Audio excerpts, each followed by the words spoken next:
Welcome to CR Classics, our look at some of the best matches in tennis history. We break them down, we show you highlights, we set the scene, discuss the aftermath, and more. And we are so happy so many of you are joining us now for our second episode. If you missed our first episode, if you've missed any of our Cracked Racquets YouTube content from Overserved to the interviews we have done in person, be sure to click on the subscribe link right now. If you missed our first episode, go watch the video. You can also listen to it on podcast form at the Great Shot Podcast on whatever platform you listen to your podcasts. On today's episode, Gill Gross and I discussed the 2001 Wimbledon Semifinal between Patrick Rafter and Andre Agassi. For those of you who don't know Gill, he does his YouTube show Monday Match Analysis, his work for WAER Sports for the Syracuse Athletic Department, a guy I'm sure many of you know as a tennis Twitter personality, so it was great to have him on the show. We talk about what was Pat Rafter's final season of competitive singles play on the professional tour. It was the third straight matchup between Andre Agassi and Pat Rafter. It's a 5-set thriller, so much fun. So for now, enjoy our second episode of CR Classics.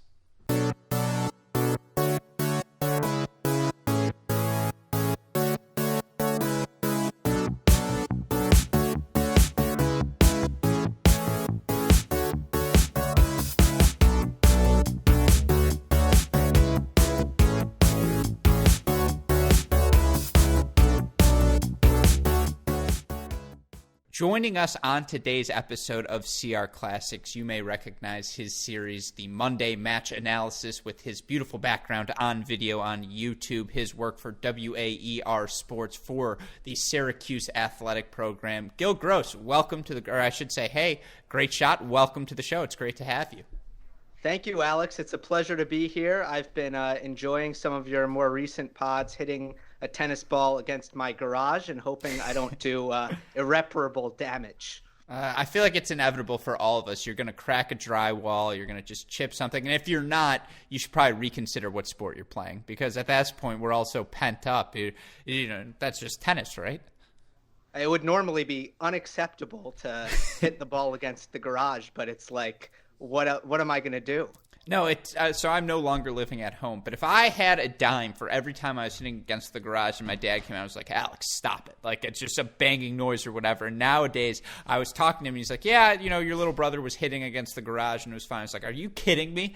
I was like, this is just a double standard du jour. But again, rather safe than sorry. So I got over it. And, you know, I have to ask from the top, obviously, before we get into any podcast, how are you doing? All is well with you? I know you're in New York. That's obviously a hot spot, but you're staying safe? Yeah, staying safe. So far, so good. You know, it wears on you a little bit, but I got to say, watching a tennis match that I admittedly didn't know the result of when I started it felt like a bit of a return to normalcy. It felt like I was on my couch watching live tennis, didn't know what was going to happen, and that made me feel better. So that is great news to hear, because we were the way this podcast got started, just so our listeners go, you and I were corresponding over Twitter in the DMs, as so many things happen nowadays. And I said, hey, do you want to come on for a CR Classic? You're like, sure. What match would it be? And I said, I don't know. Why don't you what are you thinking? What are you feeling? Because I wanted to change things up. I am so trapped, and you know, you and I are similar age, but we grew up in the 2010s. Those were our formative years, and so many of our tennis memories revolve around Serena chasing slams, the big three, big four doing their thing on the ATP tour. And so when you suggested the topic for today's match, the 2001 Wimbledon men's semifinal between Pat Rafter and Andre Agassi, it put an immediate smile on my face. I was just like, it was the first match in a long time. And I texted you this immediately, or DM'd, whatever the nomenclature is. And I was like, I don't know the result of this match off of my head. And that you immediately sent me a full link, or a link to the full match on YouTube. It was on from then. I agree. It added to the thrill. It's one of those, you know, given that we're not going to see live tennis for a while, it was so refreshing to watch a match that I didn't know the ending to. Absolutely. Shout out to Laura B on Twitter, who recommended this match. I've been trying to ask the I've been trying to ask people who know better what old matches are worth going back to look at. So shout out to Laura B. Yeah, and again, that's a pro's pro right there, getting the plugs out of the way early. So before we get into the match, let's set the scene for you viewers.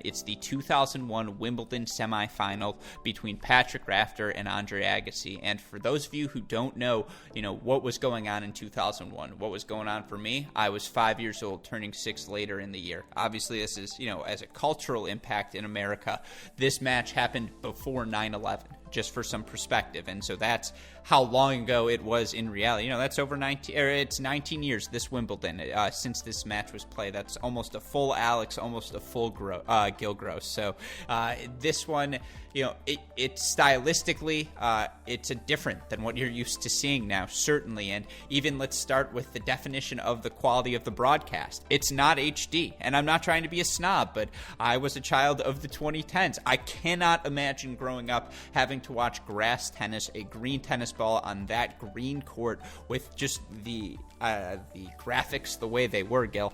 That threw me off from the beginning. Yeah, it was really hard to see the ball. I mean, just straight up, if it was traveling too quickly, you just weren't really going to see it. And, the lines calls, especially on the far side, it was better on the near side. But a lot of the times, Andre would try to hit a backhand pass down the line. And my concept of is it in or out, I'm just waiting to hear the lines judge because I can't actually see. And there was no shot spot either, right? There were times, and we'll get into it, where Agassi gets a little frustrated with a particular line judge. And you look at Andre Agassi and what he accomplished at the front half of the 2001 season, and we're not going to recap all the way back to, the wig was gone, the hair was gone, he's bald now. But we will take it back to, obviously, after that 1996 layoff, he had come back, he had won the French Open, I believe that year. The first time he won it was 99, that was his return. So, he had won the U.S. Open since then. He had won Wimbledon, or he had made the semifinals of Wimbledon since then. He won 2001 Australian Open, finaled, as I mentioned, the 99 Wimbledon. But you look at his start to 2001, we get spoiled now because we watched Djokovic rip off a 42-0 start to the 2011 season, and now for us, that's the standard we set for, okay, that's a good start. But Andre Agassi, at age 31, was 33-6 on the year entering the match. He had won Australia, as I mentioned. For the first time in his career, he won the Sunshine Double. He won Indian Wells, Miami back-to-back. He made the finals of San Jose, made the French Open quarterfinals, struggled on clay in general, but it was a hot start to his season. And so, I'll talk about the slams in a little bit, but, prime Agassi, this may not have been exactly at 99, may have been a little bit better, but this was damn near close to it. Yeah, and people were really, really confused because he was he 30 or 31? 31. 31. This had not happened before. I mean, literally people were confused. And he was Federer, and I don't want to single out Federer because, boy, Nadal and Djokovic are aging beautifully so far as well. But he was Federer before Federer, where it's like, wait, why is he getting better? But that's what Agassi did, and the reason he got better is because he actually focused on his fitness. Funny how that happens. Yeah, and I actually would. So the comparison in terms of career styles, I completely agree with you. I will talk about Agassi and his striking similarities playing-wise to Novak Djokovic. I think that's one of my biggest takeaways from this match is, he walked so Djokovic could run. But Patrick Rafter, and let's set the scene in terms of him coming into this match. You talk about it for Patrick Rafter. He was only 28, and in theory, on paper, again, without context, you think, oh, he's the younger player, but this was the last season of Patrick Rafter's career. He had the shoulder surgery in 1999, and any sort of surgery 20 years ago isn't going to have the same result that it does today. But, it was one of the storylines the commentators hit on repeatedly as well, that he had talked all season long, is this going to be his last full year on tour? Does he really want to tolerate all of the pain and whatnot? But he had been rock solid coming into this event. He was 27-10. He had made semifinals of Australia, quarterfinals quarterfinals Indian Wells, semifinals Miami, semifinals in Halle on one of his grass warm-up events. And again, this was his third straight semifinal at a Wimbledon, and who had he faced the previous 2 years? Andre Agassi. So that Rafter was number 10 in the world coming into this tournament, but was seeded number 3 by Wimbledon. Again, with context, that didn't shock me. Did it shock you, Gill? No, I mean, but the commentators even mentioned that Rafter was the biggest beneficiary of the Wimbledon seeding formula, where they give a little boost to the players who are stronger on grass and vice versa for the players who are weaker on grass. So everyone knew that Rafter was going to be dangerous on the surface, had made the semifinal the year prior, had made the semifinal in Australia as well. So, I mean, Rafter was a factor, but also dealing with this shoulder. So he was kind of a ticking time bomb. Yeah, and for Patrick Rafter, he hadn't won a tournament in over a year. The last title was in the Netherlands on grass in June of 2000. He'd made 2 finals only in that stretch of time between then and Wimbledon. As you mentioned, just watching him play, if you haven't seen Pat Rafter, big serve, he's going to serve and volley, big windy forehand that's better on the run than I think it is stable. He's going to backhand slice you to death. He's going to chip return and follow it into the net. His game, as you mentioned, was tailor-made for the grass surface. And, you look at this, as you mentioned, he's the 3 seed here, but for Agassi and Rafter, this was their, I believe, 3rd meeting on the year in terms of 2001. Agassi had won that 5-set match in Australia. He also knocked him out 6-0, 6-7, 6-2 in the Miami semifinals. As I mentioned, they played the year before as well as 1999. Agassi was 9-4 against Rafter heading into this match, so there were no secrets between them. Agassi was also 4-2 at the slams over Rafter, so both those guys know the adjustment it takes. Coming into the match, I think that's the takeaway. Agassi, not prohibitive, but certainly the favorite to start this one. The favorite, but also Rafter comes in. It's the rubber match, right? Because Agassi won 2 years prior in the Wimbledon semi, and then Rafter wins 1 year prior in a really, really good 5-set match. And by the way, I don't think you mentioned it. Apologies if I'm repeating what you just said, but he was also up a set and a break on Pete Sampras in the final, and literally admitted, I choked. So there was this kind of so close yet so far thing going on with Rafter, where he'd be right there and he just wasn't pulling through. So this was his last Wimbledon. It was kind of this moment where it's, are you going to do this? You got one more chance. And I feel like because of that, all bets were off in this matchup. But Agassi, with the year that he had been having, was probably the slight favorite. Here's why Agassi has to be considered the prohibitive favorite entering this one. Again, I don't have to read through the stats, but he won in Australia. He won the Sunshine Double. Yes, Rafter had knocked him off in 5 sets the year before, but Rafter was just not the same player. He clearly kept diminishing his peak 97, 98 seasons. He was fine in 99, still fine by 2000, but towards the end of 2001, or at least through the first half of 2001, he was not the same player that he was the year prior. Before we break down any of these points, let's talk about how these guys both got here.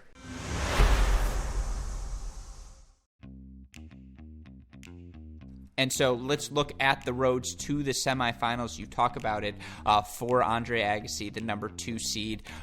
Pretty well, cruised through the draw pretty easily. Straight set wins in his first 3 matches. Straight set win in the round of 16 over Kiefer as well. He then is pushed to 4 sets in the quarterfinals over Escudé. For Rafter, he straight set win in his first match, 4 sets in the second round, knocks out the 27 seed in his third round, knocks out a pesky Mikhail Yuzny, a young name at that time, in the 4th round, and then straight sets over Thomas Enquist to get to the semifinals. Who had the tougher path in your mind? Well, I think Agassi probably had a tougher path, and I also think that Agassi had a lot more pressure when Sampras came out, was knocked off by Federer. And I think McEnroe referred to how Agassi started struggling a little bit after that result. You mentioned Escudé, 4 sets. The round prior, he was tested. We've seen that happen before. What comes to mind is U.S. Open. I want to say 2014 when Kei Nishikori beats Novak Djokovic in the semis, and then Roger Federer comes out and he's like, holy crap, this is my chance, and gets blown out by Marin Cilic. It can be hard when you become the favorite and you know this is your chance. And Agassi hadn't won Wimbledon since 1992. Yeah, you're absolutely right. That was something they both carried in, and the fact that Agassi probably helped by the fact of what happened in Australia, but being back on a grass court certainly beneficial for Pat Rafter. And so let's get into the match.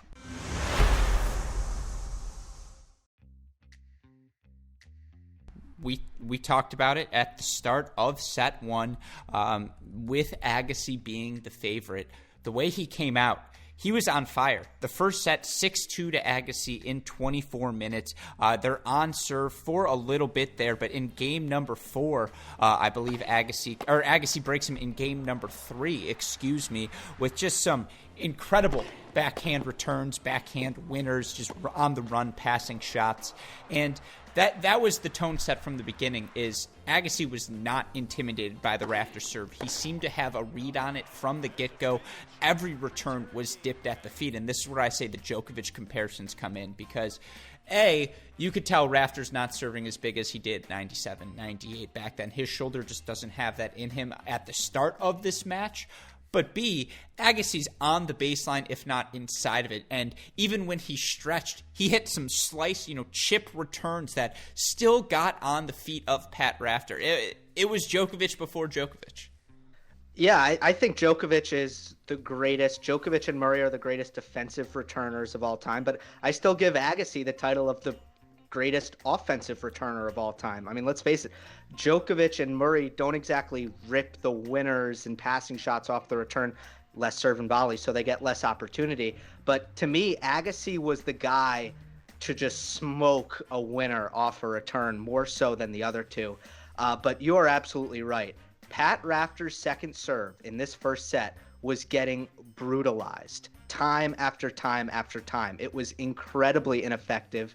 And it just wasn't kicking at all. And Agassi was right there in his pocket, ripping returns. And I thought, wow, this match is going to be close. But no, you look at the stats from this set, it was all Agassi. First serve percentage, Rafter hit 64% of first serves. He was above 70% for the tournament heading into the match. Agassi at 67%. In terms of winners to unforced errors, Rafter 7 winners, 8 unforced errors. Agassi 13 winners, 1 unforced error. And so, Rafter didn't even get to a break point. That's how dominant Agassi was on serve. He played +1 tennis when he could. He just went after the Rafter backhand immediately, and Rafter still was trying to, in terms of his returns, chipping, bumping everything, trying to return in volley. But Agassi just got so many clean looks at passes. And, from the get-go, I have a category that I want to do: biggest points, blown opportunities.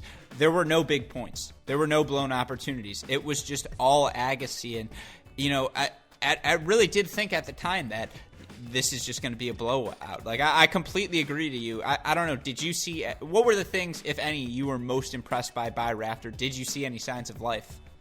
No. I mean, I thought I didn't see any signs of life. Chip charge to the backhand, I noticed a lot, and it was just futile. And I just thought about, at the time, if you look at most of the backhands of the day, I mean, if you're Pat Rafter, you're used to that being an effective play. But Agassi had this modern two-handed backhand where he could generate so much topspin that he got this unbelievable feel on his lobs, and then also these cross-court angles that McEnroe kept saying, like, oh, it's from another universe. And I mean, we're used to the passing shots that Agassi was hitting. We're used to seeing those today, but it was just alien stuff at that time.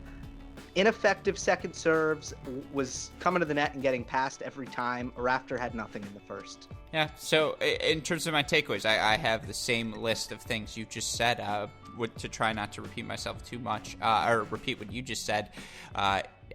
the way he mixed things up with his passing shot. I think that became critical, especially in set 3, set 4, early parts of set number 5, where in that first set, he was determined to hit 2, 3, 4 lobs and just throw that look at Rafter. And when you have all of your passing shots working, when you are taking returns inside the baseline and against a serve and volleyer, the return is essentially a passing shot. The variety that Agassi showed is how you keep a serve and volleyer just you keep them from gaining confidence. You keep them off balance. They can't learn any rhythm. They're not going to be able to predict things well. And yeah, Agassi just had Rafter moving around the court so well. He changed direction really well with the +1 shot. He was disciplined. He even snuck in a couple of serve and volleys just to keep Rafter honest, to say, hey, don't try and serve or return and volley every time, because I'm not going to allow that.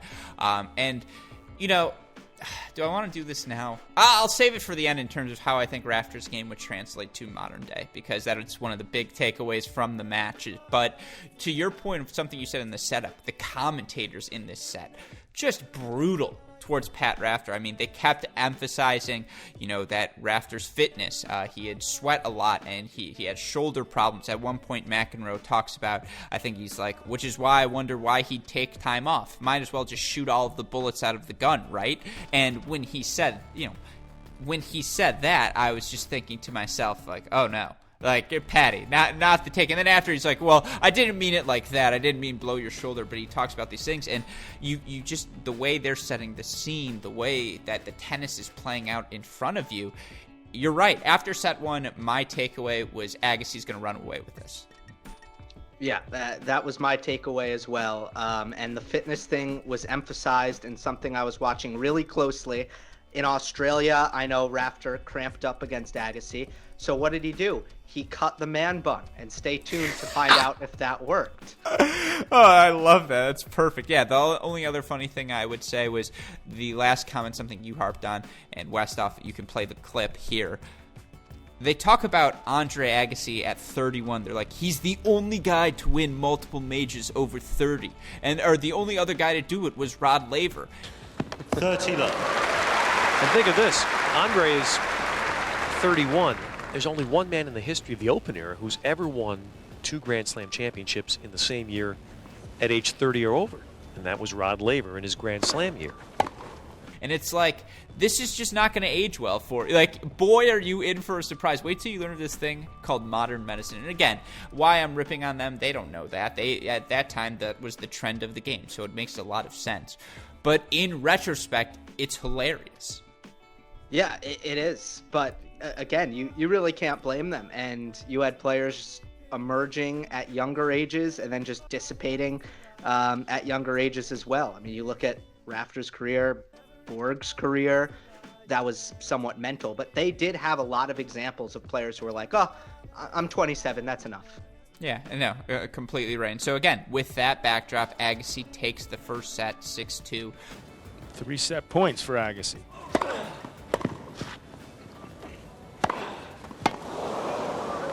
Just dominant and surprising. 24 minutes, all Andre Agassi needs to take the first set. After a dominant first set from Andre Agassi that saw him take a 6-2 decision, it felt like the match was set in stone. It felt like we were about to see Agassi run away with another encounter with Rafter, but that's obviously not the case. And with that in mind, let's get into set number 2.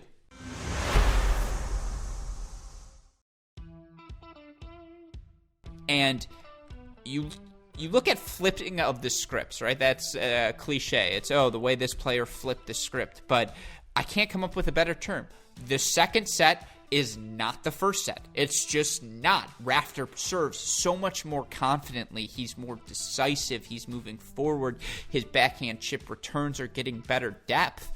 Everything worked so much better for Patrick Rafter in set 2, and that's why, to me, I even thought there was a point in the second set, in the second game, it was love 15, and there's this 19-shot rally. It's the best point of the match by far, and it goes Rafter's way, and he moves in behind an inside-out forehand for love 30. I don't think he does get the break in this game, and it was a new mindset. He was like, you know what, I am going to grind a little bit in this match.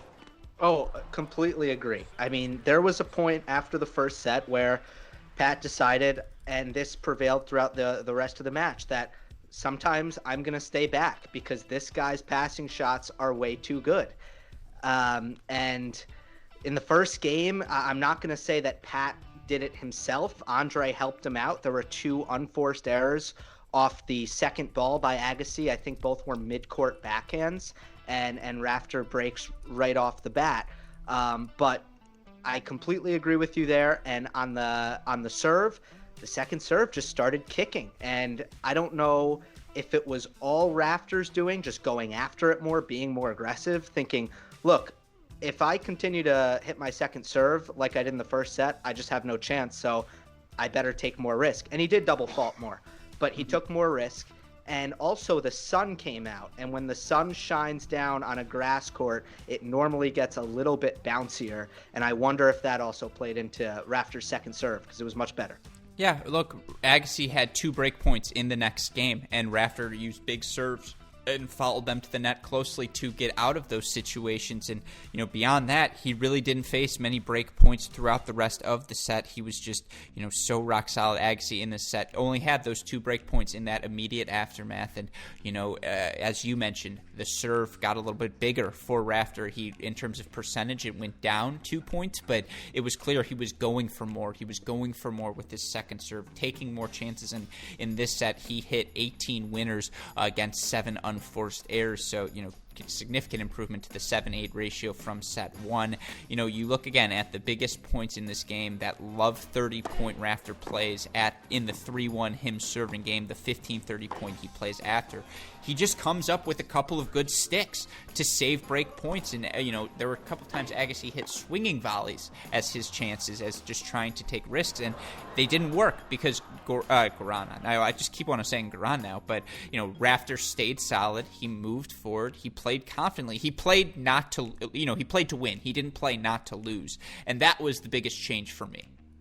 I also would say that I think Andre was still the better player for the most part in this set, especially once the points got going. And I just felt like it was a case of loose game at love all in the second set by Andre, and then Rafter's serving, and you said it, a couple of really clutch points, was good enough where he never got broken. So he toughs out this second set, but I still thought Agassi was getting the better of play.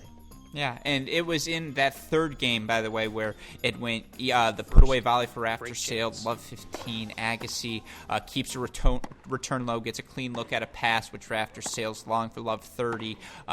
2 big serves for 30 all, double fault for 30-40, and then, big serve for deuce. Ridiculous Agassi return for out, but didn't matter. 2 big serves, a serve and volley, and now he gets the game. 4-3-1, he solidifies, or for 2-1, he solidifies the break. And it's just... he was more willing to extend points, as you mentioned. There's, some ridiculous returns from Agassi, but Rafter stayed confident. He knew that Agassi was picking on his backhand side, and at a certain point when you lose unpredictability, when it just becomes very obvious what you're trying to do, players can adjust, and it was a credit to Rafter's level of play in this set that he didn't face another break point after early on in the set. He kept hitting his spot, holds at 15 for 5-2, ace on for 40-15, forced error on the return for the set 6-3. It was just a clean set of grass tennis for Pat Rafter, but you mentioned it. Did it feel like the wrong player won the set? I think it did. I think, again, it was like this second set hangover. Agassi, you mentioned he made 1 error in the first set. Mm-hmm. That first, when he got broken in the second set, it was the first loose game of the match, but it came at this super crucial time in a best-of-5 set match, which is the beginning of the second set. And Rafter just picked it up on the serve. And a lot of the big servers tend to feed off adrenaline. And when they get the break, you get extra MPH. And Rafter just got fired up and played really, really clutch, played some big points, but so many free points, which was key for him when he got in holes in his service games. So after a beatdown in set 1, Pat Rafter comes all the way back to take set number 2, 6-3. Clearly, this was going to be a back-and-forth affair, and we had another classic on our hands. Sets 3 and 4, awfully similar to the first two, so Gill and I are going to break those down together now.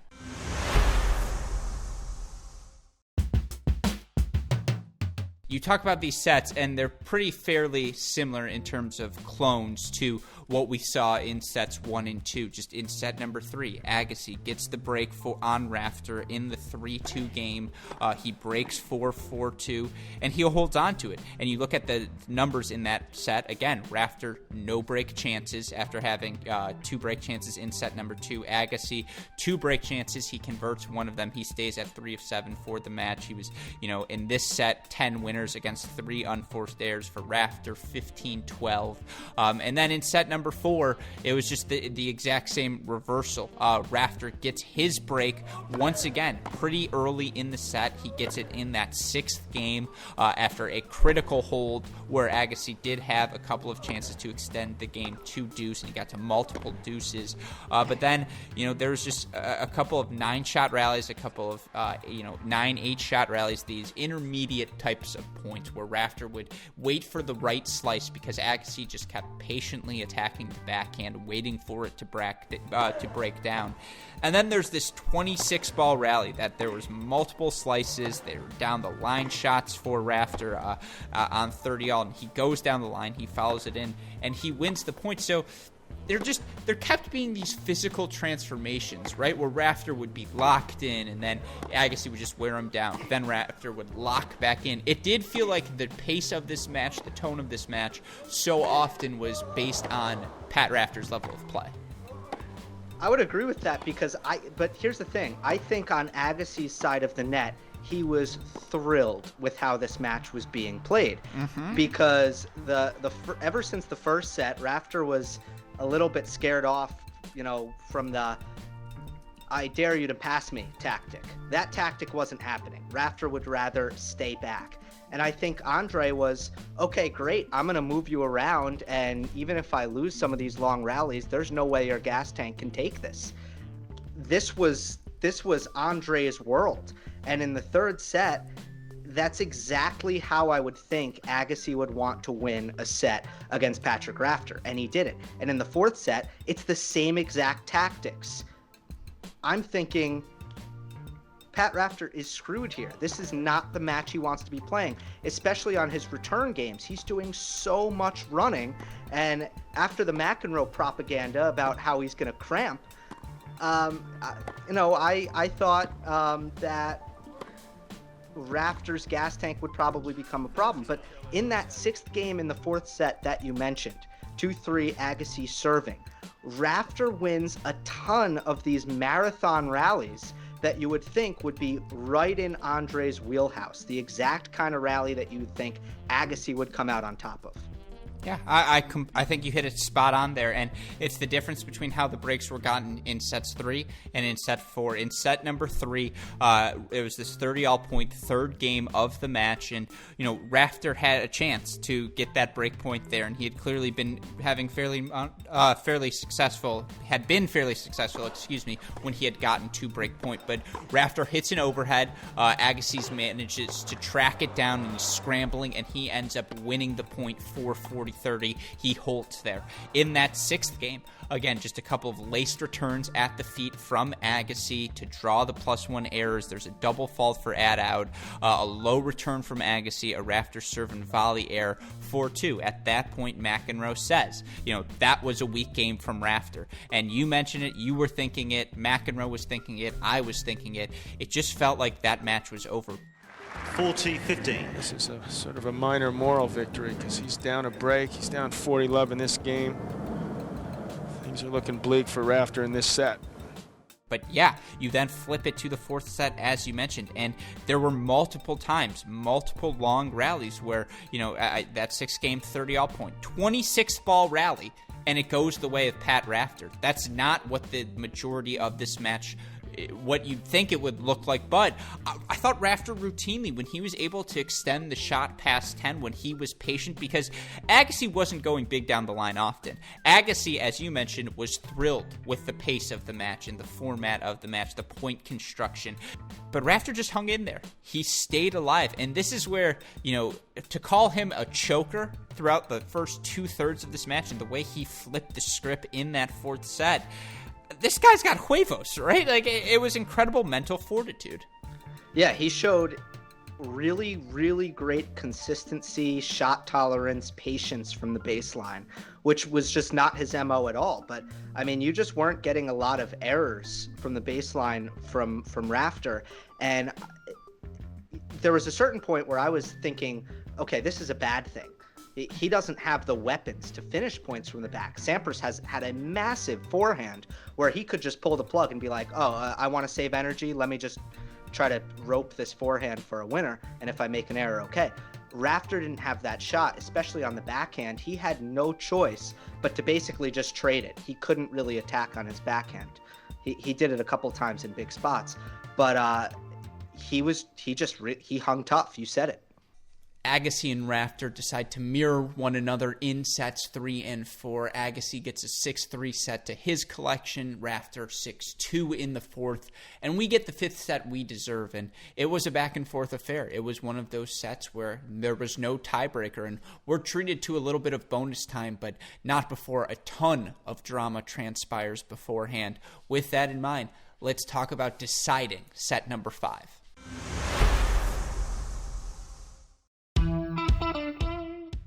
Again, I thought it was over after the third set. But after Agassi broke Rafter right away to start off set number 5, and then, he gets the break in game number 1, plays a couple of really smart points. Rafter got to 40-30 in that game, but, Agassi just kept dipping backhand returns low and drawing errors. Then, Rafter started out the game strong in that next game, but just Agassi gets an on-the-run forehand pass that clips the net and drops over for 2-0, and to get that break and then to solidify it with a hold with that type of point, I thought game over. Look, the entire match, I was thinking that this was in Agassi's court because of how it was being played, and that's just kind of how, look, here's where my mind was at. There's a difference between if you watch the Olympics and you watch an 100-meter sprinter versus a cross-country runner. Their bodies are completely different, and serve volleyers were built like 100-meter sprinters because that's what they had to do, that quick, explosive movement over and over and over again. Rafter was built like that. Andre was built like the cross-country runner. He wanted to play from the baseline.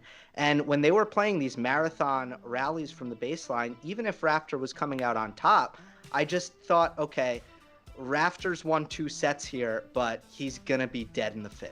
Yeah. And the start confirmed that for me. No, I completely agree with you. And then just the way the next couple of games went, Rafter, huge hold. He goes down 15-40, hits a second serve, and just, Agassi unloads, I believe, a couple of swinging volleys at Rafter for passing shot. Rafter just sticks his racket on them, gets that point, so he fights off a break point. Then there was an ace wide for deuce, but another return pass combo from Agassi for break point number 3. He misses a return. It's a second serve return winner to get to break point number 4 then. And then it went huge serve wide on the deuce, missed return from Agassi, missed second serve return from Agassi. Rafter escapes with the hold. He then wins a 16-ball rally in the next game to get to 30-all, and you think to yourself, okay, maybe Rafter's making a push here.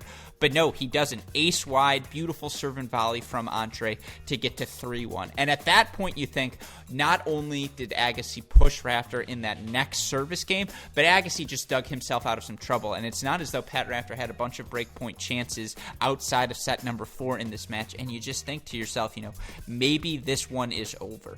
But maybe the most clutch hold for Rafter of that entire match comes in that 1-3 serving game where he double faults. He misses a half volley for love 30. And then again, serve and volley for 15-30, ace wide for 30 all. But Agassi has another break point. Big second serve from Rafter, deuce. Another serve and volley from Rafter, overhead winner. But it doesn't matter because Agassi comes back with a beautiful pass. And then, ace wide, serve and volley that causes a missed lob from Agassi. He holds for 3-2. Those were the little moments when you talk about the best points. They just started to add up. And statistic-wise, you look in total for this match. The percentages don't look great for Rafter. 61% of his first serves go in, that's fine. He won 76% of his first serve points. That's expected. 74 of 98. When he needed a first serve, he found it. He had success on those points.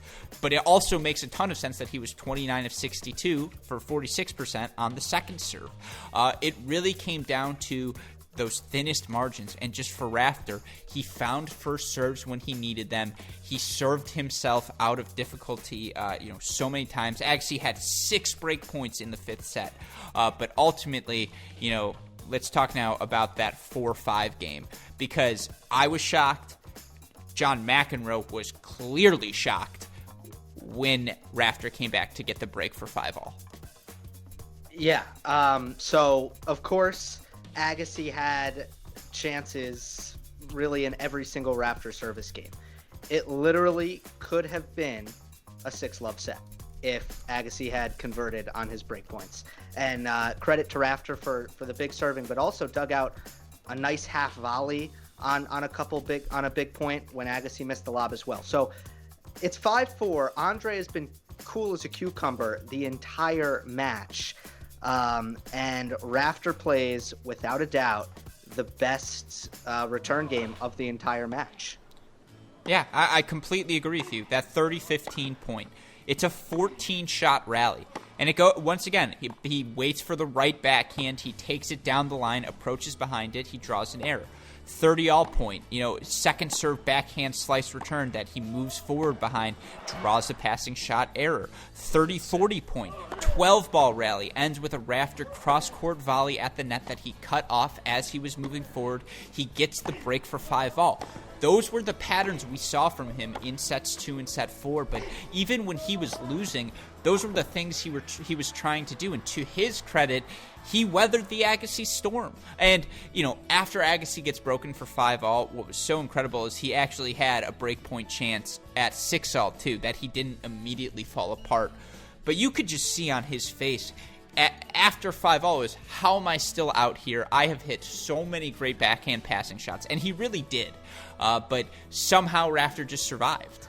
So in that game when Agassi was serving it out, Rafter went to the chip charge 3 times, and he had kind of gone away from that play.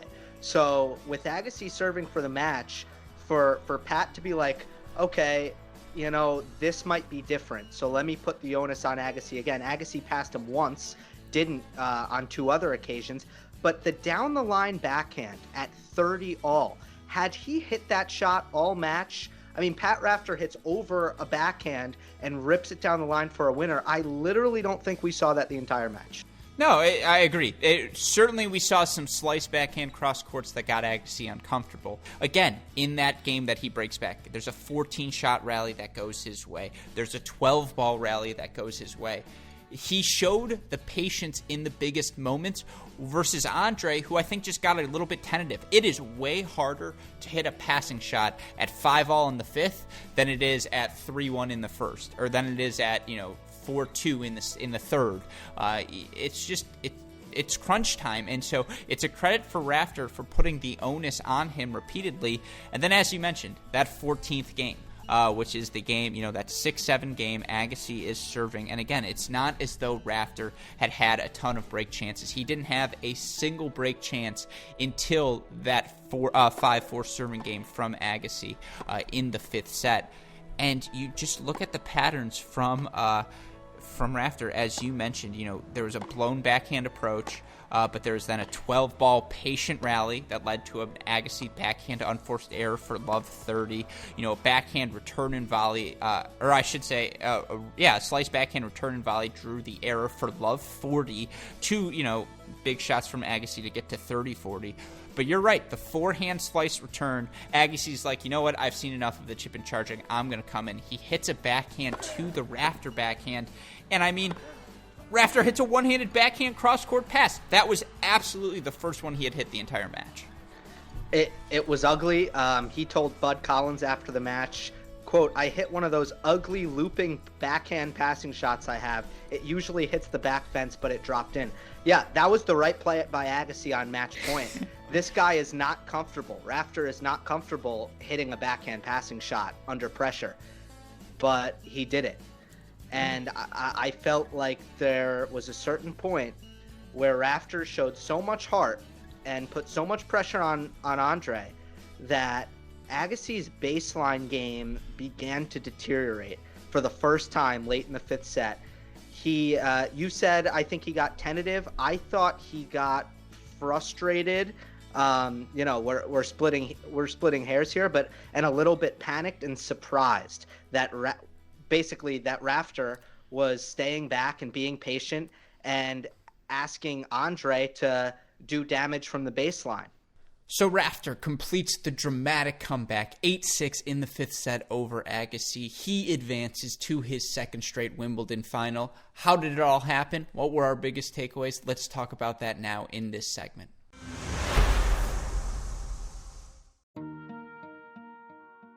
Did the right player win? No, it was magic. It didn't make much sense. It really was. I wonder what we're going to see at the end of some of these players' careers. But, obviously, normally it's ugly. Normally when a player goes out and it's the end, their body is battered and they don't have it anymore, and they go out with a whimper. We saw Pete Sampras do the opposite and go out with a Grand Slam title.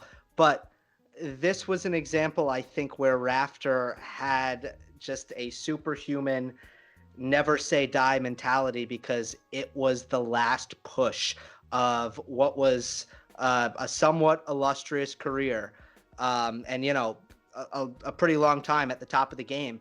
And it really didn't make much sense that he was able to tough this one out, show endurance that no one thought that he had, and play every single big point perfectly. Spot on. I completely agree. Agassi 4 of 15 on break points. Rafter 5 of 9. When he had his break chances, he converted them. He came up with the long rallies when he needed to, the shot tolerance and physical endurance when needed. He stayed aggressive. He found his first serve on the biggest points and had success with it. It just worked. And if you're Agassi, though, yeah, you're frustrated. I don't have I actually might have the total points in this match at the end of it. I think I do. And in fact, you look total points in this match. Rafter 148, Agassi 145. It was an either or. 3-point difference. That feels right. I actually expected Agassi to have more total points won, because it just did feel like he was the guy getting into Rafter's service games. Although I suppose that fourth set was really lopsided, but. This was a classic, and that it was Pat Rafter's last Wimbledon, that Agassi, from here is again able to sustain and win another slam. It does add to the legacy of this match that Rafter had that one more win in him, and it actually led him on a jolt into the back half of 2001. And I want to talk about that aftermath in a second. But the final takeaways from this match for me, other than that, did the right player win? I mentioned this already, but the striking similarities between Agassi and Djokovic are just incredible from this one. The returns inside the baseline, just how compact everything is, the ability to change directions, just the on-the-run prowess.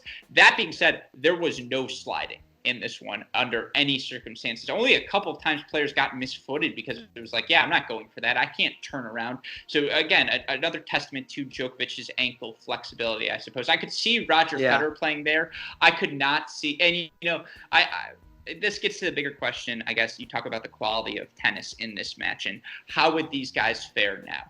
I see the world where today Agassi is Djokovic. And I thought Djokovic was one of one, but it turns out there are clones to Djokovic in tennis's past. You've seen guys shot make like Roger Federer. A weird thing for me is going back in history, I think Rafa Nadal is so, I just cannot imagine anyone playing back then like Rafa plays now. You couldn't with the way the rackets were. It's a lot easier to imagine Federer and Djokovic just because the heavy topspin that Nadal has is second to none even in today's game. I'll say this though about the Djokovic-Agassi comparison, Alex. Offensively, I 100% agree with you. Agassi, Djokovic, two peas in a pod. Defensively, Djokovic is in a different stratosphere than Agassi, which is kind of scary. But when you think about it, I mean, Andre doesn't want to defend. And was he good on the run? Yes, he was good on the run. But there was not really a sense, he didn't have impeccable court coverage and he wasn't really extending rallies. But guess what? That wasn't really much of a thing back then. There was no high topspin cross-court defense because people were going to the net. It was counterattack, make a passing shot. So the times were, the times had changed, but I will say that the Agassi-Djokovic similarities end with the kind of defense that Djokovic is able to play. But you nailed it, right? It's the fact that you didn't need to do that back in the 2000s and the 90s during tennis. And there was no need to play 7 feet behind the baseline because everyone's moving forward. Now, this is what I'm saying. If Agassi was a child in the 2000s and that's when he grew up and went to Bollettieri and all these things, his game would just look like Djokovic. He would be 7-8 feet behind the baseline, just tracking everything down and then stepping up on the baseline, changing directions to play offense. I see the early model of it. Again, I said this. Right, I agree. Yeah, Agassi walked so that Djokovic could run, and it's just incredible to see. In terms of the other things, the shorts are awfully short and the shirts are awfully baggy. Like it's just the contrast. It's like, really, we want to see more of your thighs, but don't show me if you're ripped or not. I want to know if, there's still a chance for you to be drinking Coors Light on the side. The NBC graphics are just phenomenal. It's like, again, some of it looks like a video game. I would argue, you could argue video games might be better now. And again, this is just in retrospect what these things are looking like.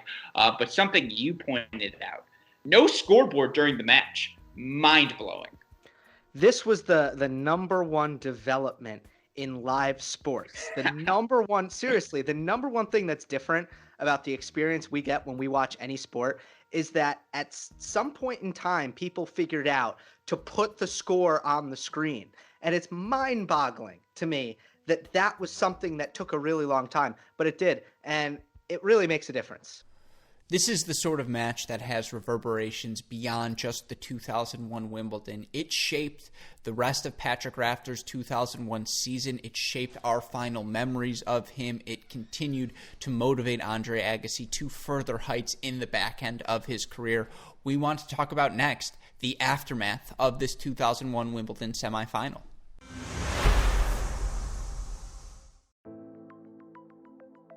It's another testament to the fact that Rafter retired so young. He was 28 years old, and that this was one of his final ones. It sucks that we were robbed of 3-4 years, because he's a guy who, if he comes 20 years later, surgery being what it is, he can probably get right, get healthy, and at least play pain-free, hopefully, for a few additional years.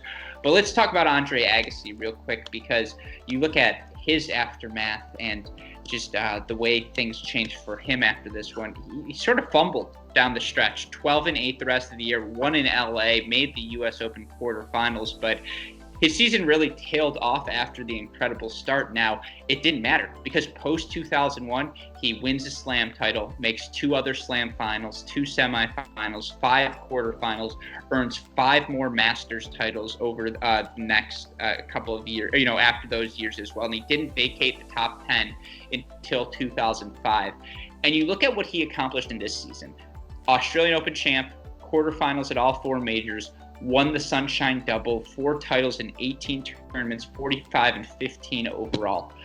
Is 2001 the best season in Andre Agassi's career? It's certainly one of the contenders, but curious your thoughts, because I have 4 nominees. Tough for me to say. I gotta be on. I want to know what you think on this one. Okay, I appreciate that. Well, look, I set up the questions so that I can talk a little bit more. Everyone knows that. So 94. Only played 3 slams, didn't do that well at them, but was the U.S. Open champ.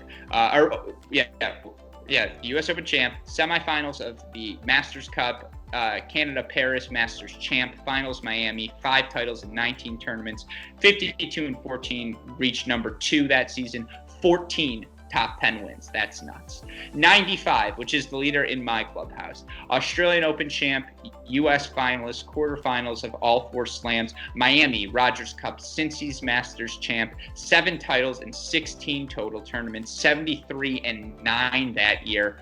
Reached number 2 in the rankings as well. So that's my leader. You could also say 99, where he won French Open, U.S. Open, made the Wimbledon final, and made the Australian Open 4th round.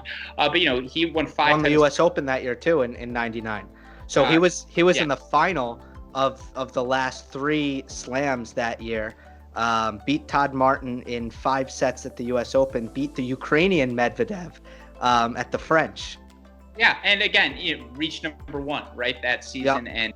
And the 5 titles in 19 events, it really depends. For me, 73-9 versus 63-14, so you're splitting hairs.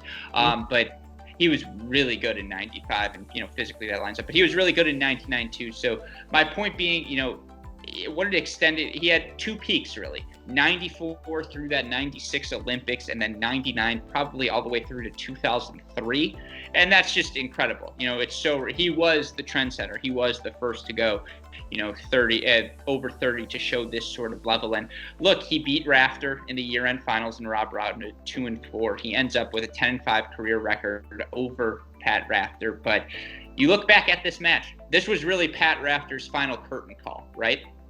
Absolutely. Well, especially the Goran match, but his final big win, absolutely. Just like for Agassi in the at the U.S. Open, his last U.S. Open. What was his big win over Baghdadis? I think so. Yeah. I know he lost to Becker. I feel like I remember that match.